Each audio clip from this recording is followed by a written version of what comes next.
everyone, I'm the Tailorette. Welcome to my YouTube channel. Today I'm going to be talking about how I made my rain jacket. There are different types of techniques and I'm going to show you what I followed and what I didn't follow. Here's the rain jacket. It is all finished. The only thing that I was planning on doing was adding snaps in the front here that kind of correlate with this color here.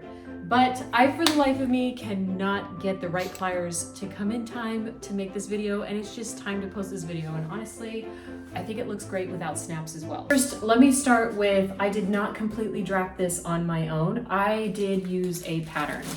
It is a PDF pattern on Etsy. I will link to that pattern because I feel like this person does deserve credit for this pattern because I did not have to make size alterations to this pattern, which is a big deal. It is called the Mundering Raincoat. I have wider hips in comparison to my upper part of my body. That is my biggest problem with jackets, is that the hips cannot fit around my waist. Well, this jacket fit proportionally on the top and the bottom, and honestly I think it would look really well on somebody who does not have wider hips in comparison to their shoulders. So let's talk about where I bought the fabric for this jacket. This jacket material, or the fabric material, is legit rain jacket material, and I got it from Beglarian fabrics. This is a sponsorship, not just because I want to do a sponsorship, but because I actually believe in this. So any future sponsorships that you see on the Tailorette is very pickily picked. I mean, I'm picky. I mean, not pickly like pickles, but I mean like I'm picky about who I represent. They are also specialized in dead stock fabrics. If you are going over there, you are actually saving fabric from being thrown away. I have a coupon code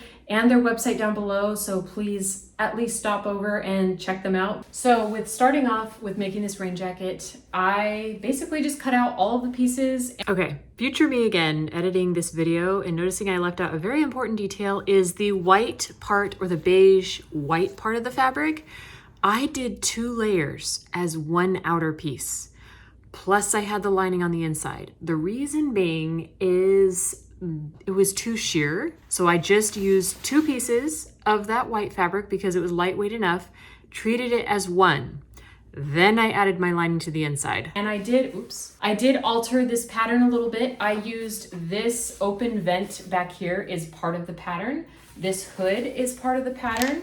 The things that I changed, I did not change the sleeves. These are the original sleeves. The pockets are not a part of the pattern. I did add those, I did measure those out, and I added the flaps myself as well. And I did alter the length of the jacket to fit me correctly because I'm realizing that because I have a shorter torso and I have longer legs, a lot of jackets make me feel like I'm swallowed up. So with this one, I cut it drastically. So for this pattern, you would add this on top, and that's about how long it would be, but I am removing that and adding 1.5 inches at the bottom because I wanted it to look stylish on me. I didn't want to look like I was just avoiding getting wet. So this jacket is somewhere in between. I custom measured everything in the front lengthwise. The Mundering pattern, rain jacket pattern, has like a little vent pocket thing here. I took that out and I made it all one piece. So basically, as you can see, these sleeves are sewn this way. They're not sewn in a regular sleeve formation here. Around the shoulder here, it is basically like a diagonal. And I added lining on the inside. I put just a polyester lining on the inside. Some people use it for taffeta polyester lining. It's just a poly lining that I got off of Etsy. So yeah, and these tassels, or these drawstring things I got off of Amazon as well. You can see the link below to where I bought those. There's a lot of things that they say in the pattern not to do. They say do not use an iron, just press with your fingers. However, with this jacket, it does matter to have everything flat to me. If you've been watching my channel for a while, you'll know that an iron always has to be applied to all of my clothes. So with this one, I did use the iron, but I will say if you are using an iron, please test it on a sample fabric. Do not use it on your actual project. Just take it and see how high it'll go before you start noticing it shrinking. This white material shrunk a lot. So I literally had to do it on the second lowest heat setting, super low.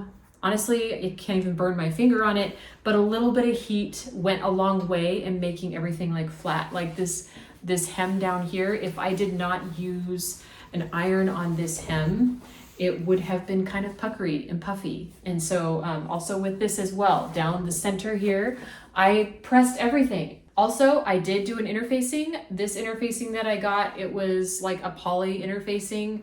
It's an actual fabric interfacing. It's not like the stuff that you get from the craft store that's like a fake fiber. It's an actual weave, and it had a fusible part of the side, and I put that in between here, in the front flaps here. I did not put interfacing anywhere else in the jacket, but on these little flaps here, because I wanted the front to hold up and I did not want it to be wavy or flimsy.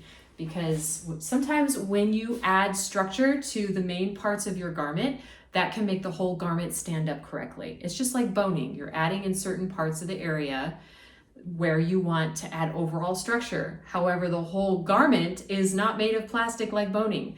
The same principle applies here, that I added extra interfacing to give structure here. Also, this zipper, it is not your typical zipper that you get from the craft store. It is an actual, more of a heavy duty, not the super duper heavy duty, but it is an actual jacket zipper. So it's made of metal. It has, it's made of metal. It's sturdy. It's like my other jackets that I get from the store. It's not like the basic zipper. A lot of people think that when you use a zipper for a jacket, they use the one from the craft store, and you can find one from the craft store. These are selling at Hobby Lobby. However, they did not have the right color, but they do have them. They didn't have the right color and the right length.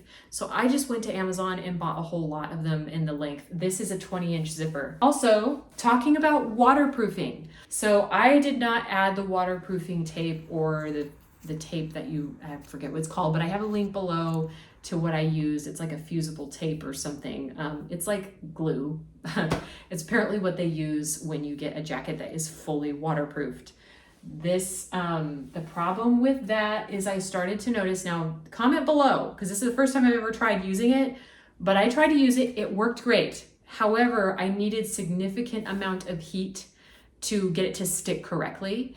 And to raise the heat on it, it was melting this. I did find where it actually started to work, where I finished with the heat and put an extra cloth on top to see if I could prevent it from melting the fabric, and I did get it to stick at one point. However, it was making my seams snag right here. I had waterproofed it, and then it was in place correctly. It looked nice, but when the sleeves would start going to its natural position, it created this rippling along my seams because it was glued on each side and held in place on each side of where my seam allowance was, but the seam allowance was hanging on the inside and pulling down. And honestly, it looked fine. It didn't look bad. I wanted this for style, not for practicality. So I just left that out because I'm like, hey, I'm not looking for waterproof anyway. If you want to waterproof, you're supposed to put it all over the seams. But instead of putting the actual tape on there, one thing I did do to help reduce water leaking in is I pressed all of my seam allowances pointing up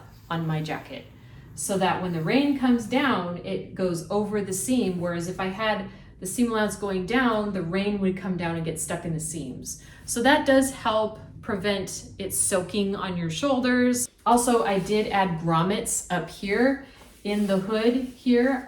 This is one part that I did alter on the pattern. The hood is the same shape, but I got rid of the whatever you call it that goes here.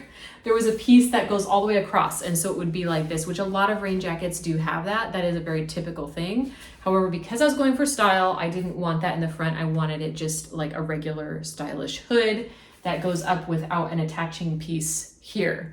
So what I did was I cut that off and made it flush with the seam that goes down here. I also added 2 inches around the hood so that I could have a thicker hem around the hood, because in my opinion, if you're going for something classy in a jacket, having a thicker hem really does add some structure to the bottom of the jacket, and it also just makes it look that much nicer. It's kind of like a dress that has a thick hem. It just elevates the dress that much more when the hem is like that thick. But obviously we're not gonna go that thick on a jacket. But this hem down here is actually 1.5 inches. So I added 3 inches to my length, my finished length that I wanted. However, on the inside of my lining, I did cut my lining about 1.5 inches shorter because I didn't want to have that much bulk in the bottom. So basically this lining ends right here.